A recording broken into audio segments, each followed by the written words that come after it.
এতিয়াৰ এই ভিডিঅ'টোত আমি আলোচনা কৰিম আগন্তুক হ'বলগীয়া DLED B.Ed এন্ট্ৰেন্স এক্সামত আহিব পৰা কেইটামান সাধাৰণ বিজ্ঞানৰ প্ৰশ্ন। ইয়াৰ প্ৰথম কুৱেশ্যনটো হ'ব পোহৰ অনুদৈৰ্ঘ্য তৰংগ নে অনুপ্ৰস্থ তৰংগ? ইয়াৰ উত্তৰ হ'ব অনুপ্ৰস্থ তৰংগ। ধ্বনি হ'ল অনুদৈৰ্ঘ্য তৰংগ।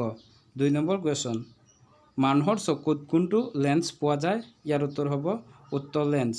3 নম্বৰ কুৱেশ্যন শিলালেখৰ অধ্যয়নক কি বুলি কোৱা হয়? ইয়াৰ উত্তৰ হ'ব এপিগ্ৰাফি। আঙুৰৰ খেতি অধ্যয়নক কোৱা হয় বিটি কালচাৰ। 4 নম্বৰ কুৱেশ্যনটো হ'ল আৰ্দ্ৰতা জুখিবলৈ কি যন্ত্ৰ ব্যৱহাৰ কৰা হয়? হাইড্ৰমিটাৰ। 5 নম্বৰ কুৱেশ্যন কোনটো গেছক লাফিং গেছ বুলি জনা যায়? ইয়াৰ উত্তৰ হ'ব নাইট্ৰাছ অক্সাইড। ইয়াৰ সংকেত হ'ল N2O। 6 নম্বৰ কুৱেশ্যন নিউটনৰ SI একক কি? ইয়াৰ উত্তৰ হ'ব বল। 7 নম্বৰ কুৱেশ্যনটো হ'ল পদাৰ্থৰ চতুৰ্থ অৱস্থাটোৰ নাম কি? ইয়াৰ উত্তৰ হ'ব প্লাজমা।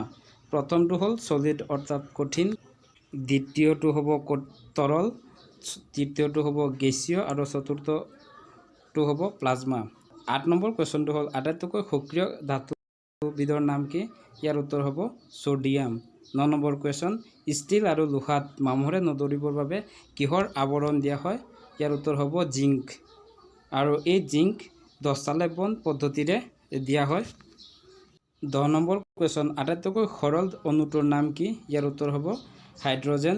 11 নম্বৰ কুৱেশ্যন কোনটো ধাতু সাধাৰণ উষ্ণতাত গোট নামাৰে? ইয়াৰ উত্তৰ হ'ব পাৰা। 12 নম্বৰ কুৱেশ্যন কোনটো ভিটামিনে তেজ গোট মৰাত সহায় কৰে? ইয়াৰ উত্তৰ হ'ব ভিটামিন কে। 13 নম্বৰ কুৱেশ্যন কাহ কিহৰ মিশ্ৰণত গঠন হয়? ইয়াৰ উত্তৰ হ'ব তামা আৰু টিন। কপাৰ আৰু জিংকৰ মিশ্ৰণত পিতল তৈয়াৰ হয়। 14 নম্বৰ কুৱেশ্যন কাৰ্বন ডাই অক্সাইড এবিধ গ্ৰীণহাউচ গেছ হয় নে নহয়? ইয়াৰ উত্তৰ হ'ব হয়। 15 নম্বৰ কুৱেশ্যন কোনটো ভিটামিনৰ অভাৱত স্কাৰ্বি বেমাৰ হয়? ইয়াৰ উত্তৰ হ'ব ভিটামিন চি। আৰু ভিটামিন চিৰ বৈজ্ঞানিক নাম হ'ল স্কৰ্বিক অম্ল। এই বেমাৰ হ'লে দাঁতৰ আলুৰ পৰা তেজ ওলায়। 16 নম্বৰ কুৱেশ্যন মৌলৰ পৰ্যাপ্ত তালিকাৰ পিতৃ বুলি কাক জনা যায়? Dmitri Ivanovich Mendeleev. 17 number question আধুনিক পৰ্যাপ্ত তালিকাৰ পিতৃ কোন? ইয়াৰ উত্তৰ হ'ব হেনৰি মজেল। 18 নম্বৰ কুৱেশ্যন মানুহৰ পেটত কোনটো এচিড উৎপন্ন হয়? ইয়াৰ উত্তৰ হ'ব হাইড্ৰক্লৰিক এচিড। 19 নম্বৰ কুৱেশ্যন বৰষুণৰ পানীৰ pH মান কিমানৰ তলত হ'লে তাক এচিড বৰষুণ বুলি জনা যায়? ইয়াৰ উত্তৰ হ'ব 5.6ৰ তলত।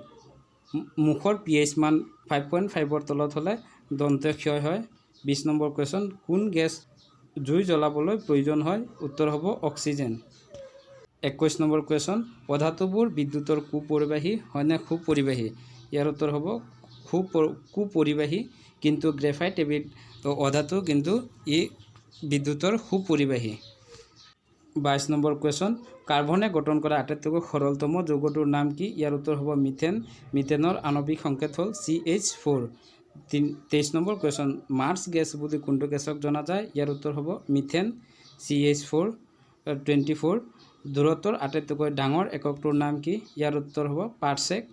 25 নম্বৰ কুৱেশ্যন কোন গ্ৰহক পুৱতি তৰা বা সন্ধিয়া তৰা বুলি জনা যায়? ইয়াৰ উত্তৰ হ'ব শুক্ৰ।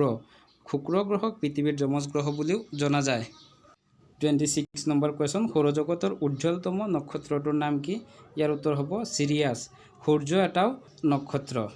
27 নম্বৰ কুৱেশ্যন সৌৰজগতৰ আটাইতকৈ উত্তপ্ত গ্ৰহটোৰ নাম কি? ইয়াৰ উত্তৰ হ'ব শুক্ৰ। পৃথিৱীৰ আটাইতকৈ ওচৰৰ গ্ৰহটো হ'ল শুক্ৰ। 28 নম্বৰ কুৱেশ্যন সূৰ্যৰ আটাইতকৈ ওচৰৰ গ্ৰহটোৰ নাম কি? ইয়াৰ উত্তৰ হ'ব বুধ। 29 নম্বৰ কুৱেশ্যন কোনটো গ্ৰহক নীলা গ্ৰহ বুলি কোৱা হয়? ইয়াৰ উত্তৰ হ'ব পৃথিৱী।